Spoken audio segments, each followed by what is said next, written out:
friends, welcome back to my YouTube channel Toppers World. Today I'm going to talk on a very important topic, that is what to do when we don't have any answer to the examiner's question.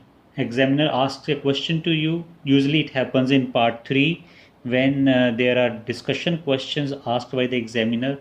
And suppose if he asks any question and you don't have answer, you do not know answer, you don't have answer, so in such a situation what should be done?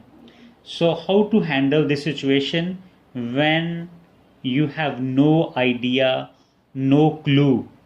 Okay, so first thing at this moment is, first of all, don't panic. Don't panic and don't look here and there.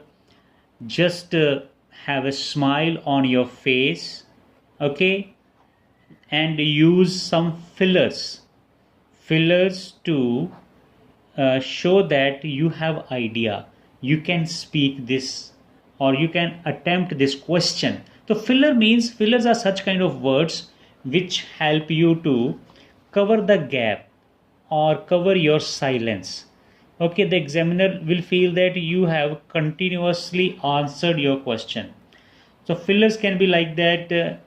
First one, like it is a very interesting question. You can say this. You can start by saying that it is very interesting question. Okay, so this will give you some time to think about. Or you can also say that it is very tricky question.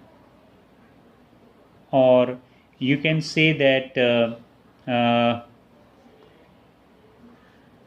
though this is a very important question,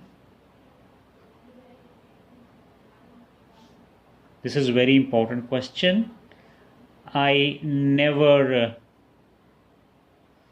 thought about it.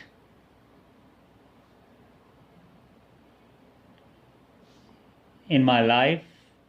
Okay, so when you will use these words, you will meanwhile get the idea, and you can develop certain kind of thoughts and speak.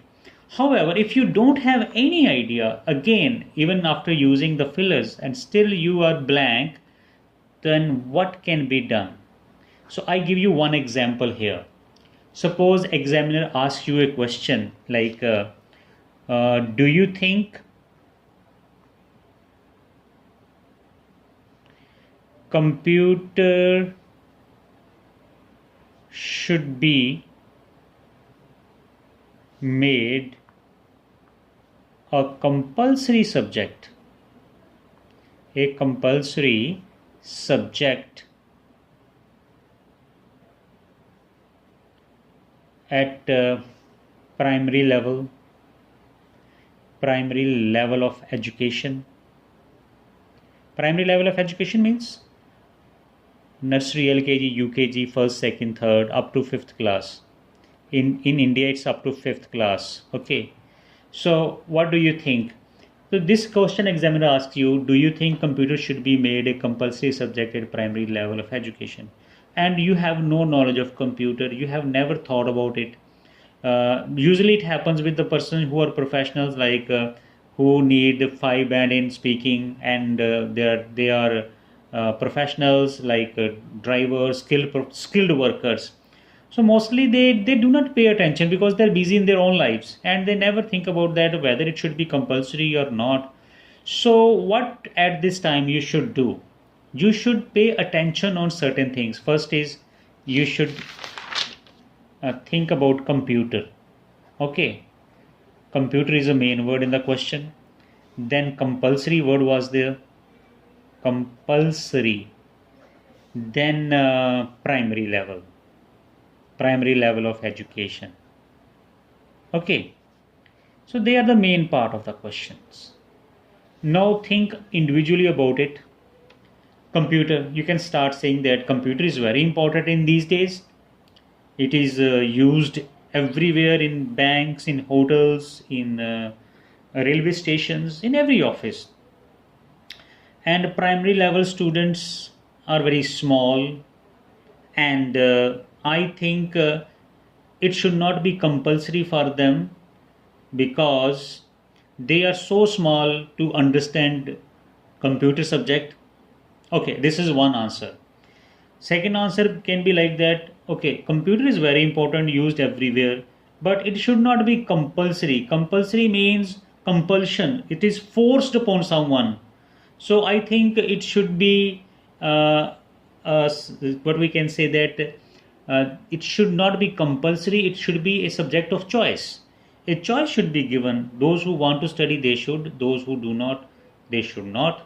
Or you can say that primary level education is very important, and your children are young at this stage and they can understand each and everything very easily. So computer should be introduced at primary level and should be made a compulsory subject. So there are many options over here. Even if you don't want to say, even this idea, you do not get, you do not get anything, you don't know anything about computer, you do not anything about compulsory, or you do not know anything about primary level education, still you can answer this question. And how? You can say that I have never paid attention to this type of issue or topic, as I am very busy in my professional life. I am a truck driver, I have limited education, and I also use little bit computer.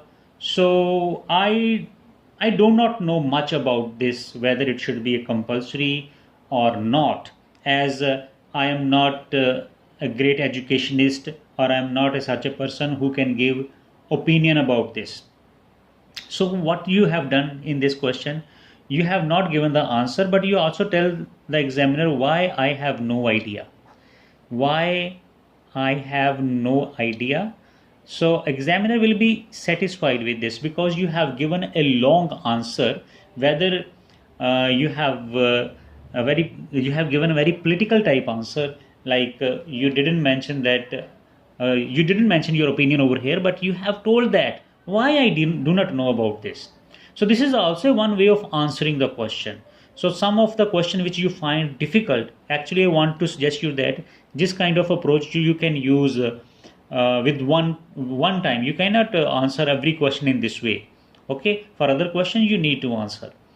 And most important thing is examiner is only concerned with your level of English, how smart English you can speak, or with your natural flow. So if you have natural flow and you can answer every question and you can give your own opinion, whether it is positive or whether it is negative, it doesn't matter.